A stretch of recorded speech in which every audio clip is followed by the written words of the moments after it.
Visita del Presidente della Regione Friuli Venezia Giulia, Renzo Tondo, al contingente italiano che opera nel sud del Libano, sotto il comando del generale Flaviano Godio. Una visita che ha permesso a Tondo di esprimere la vicinanza della regione ai militari, molti dei quali provengono dal Friuli Venezia Giulia e che da tempo sono impegnati in una delicata missione di pace ed in iniziative di carattere umanitario nei confronti della popolazione locale. È proprio nell'ambito della cooperazione che la Regione ha avviato in quest'area, in accordo con il contingente italiano, il dono di 2 ambulanze. La prima consegnata dal Presidente Tondo al sindaco di Zebquin, la seconda alla comunità di Yanù. Una cerimonia quest'ultima dove era presente anche il deputato al Parlamento di Beirut, Ali Kerais.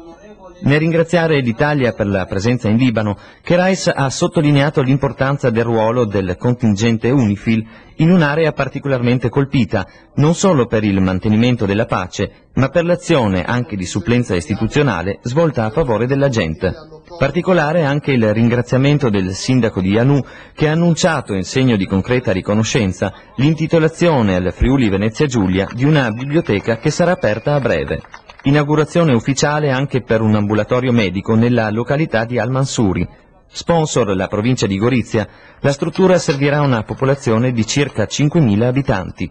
Una cerimonia alla quale Tondo ha partecipato assieme al prefetto del capoluogo esontino, Maria Augusta Marrosu, al presidente del Consiglio provinciale, Alessandro Fabbro, e alle autorità locali. All'incontro anche il dottor Marino Andolina del Burlo Garofalo di Trieste, insieme ad un medico libanese riferente della Fondazione Lucchetta, che da anni opera a favore di bambini provenienti da aree di guerra bisognosi di cure particolari.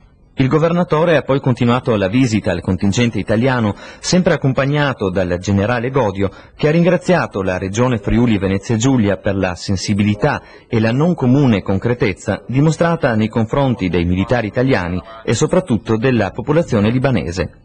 Questi aiuti potranno essere di estrema importanza dal punto di vista sanitario per una popolazione composta in prevalenza da anziani e bambini.